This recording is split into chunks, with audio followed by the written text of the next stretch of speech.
तो अगर मैं यहाँ पर वायु मान लूँ, पहले के हिसाब से वायु मान लूँ, तो ये हमारा विरल हो गया। क्या हो गया? तो विरल माध्यम। यहाँ पर अगर मान लो कि यहाँ पर कांच मान लिया जाए, कांच मान लिया जाए, कांच, तो क्या हो जाएगा? तो ये हमारा सघन माध्यम होगा।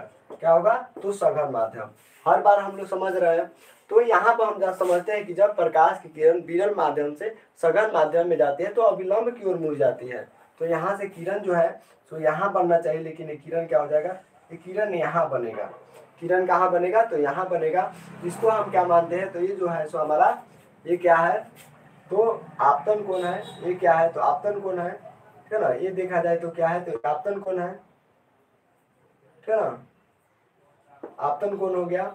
और ये देखा जाए तो क्या हो गया? तो ये अपवर्तन कोण हो गया। क्या हो गया? तो अपवर्तन कोण, ठीक है ना। ये देखा जाए तो अपवर्तन कोण हो गया, ठीक है ना। इसको तो हम अभिलंब मानते ही है। ये क्या है? तो ये देखा जाए तो ये आपका आपतित किरण है, ये आपका अपरिवर्तित किरण है। क्या है? तो अपरिवर्तित किरण, ठीक है ना। अब यहाँ पर लिखे प्रकाश के अपवर्तन के नियम क्या है? तो देखिए प्रकाश के अपवर्तन का नियम देखा जाए तो प्रकाश का अपवर्तन का नियम क्या होता है? सो देखिए प्रकाश का अपवर्तित नियम का होता है आपतित किरण, ठीक है ना, आपतित किरण, अपरिवर्तित किरण, ठीक है ना, अपरिवर्तित किरण और आपतन बिंदु, ठीक है ना। आपतन बिंदु पर डाला गया लंब, आपतन बिंदु पर डाला गया लंब, तीनों क्या होते हैं? तो तीनों एक ही तल में होते हैं, या तीनों जो होते हैं सो नियत होते हैं, तीनों जो होते हैं सो समान होते हैं, ठीक है ना। कौन सा कौन? तो देखिए ये आपका क्या यहाँ पर चित्र में समझिए, चित्र समझ लीजिएगा, समझ में आ जाएगा।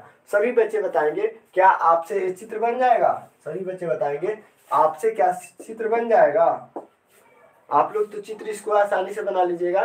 तो यहाँ पर देखिए ये आपके कई बार एग्जाम में पूछा जा चुका है और प्रकाश के अपवर्तन के नियम को लेकर एग्जाम में कई बार पूछा जा चुका है, तो इसलिए आप लोगों को ध्यान से समझना है। देखिए ये आपका हो गया तो आपतित किरण, अभी तो आपको बताए थे ये क्या हो गया?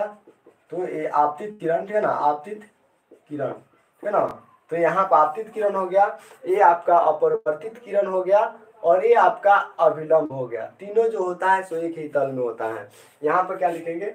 यहाँ पर लिखेंगे आपतित किरण, ठीक है ना, आपतित किरण। उसके बाद में लिखेंगे आपतित किरण आपतन बिंदु पर, ठीक है ना, आपतन बिंदु पर, आपतन, ठीक है ना, आपतन बिंदु पर, ठीक है ना, आपतन बिंदु पर, आपतन बिंदु पर डाला गया अभिलंब, आपतन बिंदु पर डाला गया अभिलंब, ठीक है ना, अभिलंब, अभिलंब, ठीक है ना, अभिलंब और अपरिवर्तित किरण और अपवर्तित, ठीक है ना, और अपवर्तित, ठीक है ना, अपवर्तित किरण और अपवर्तित किरण, तीनों, ठीक है ना, तीनों एक ही तल में होते हैं, तीनों एक ही तल में होते हैं, तल में होते हैं।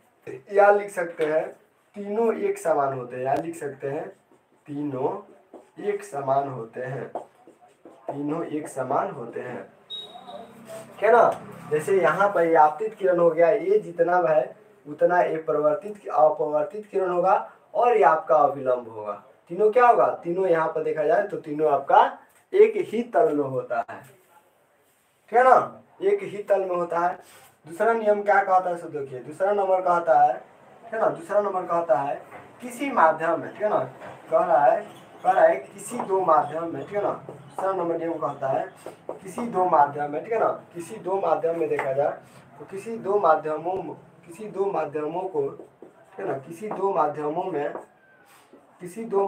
में आपतन कोण की जगह, ठीक है ना, किसी दो माध्यमों में आपतन कोण, ठीक है ना, किसी दो माध्यमों में आपतन कोण। जैसे हम लोग मैथ में पढ़े हैं, मैथ में हम साइन पढ़े हैं ना, मैथ में देखा जाए तो मैथ में हम लोग साइन पढ़े हैं। साइन माने क्या होता है? तो साइन माने होता है जाया, साइन माने क्या होता है? तो साइन माने जाया होता है, ठीक है ना। मैथ में हम लोग पढ़े हैं। तो यहाँ पर आपतन कोण यानी साइन आर, क्या हो गया? तो साइन आर यहाँ पर लिख सकते हैं साइन आई, साइन आई, साइन आई माने क्या हुआ? तो आपका आपतन कोण हो गया। क्या हो गया? तो आपतन कोण हो गया,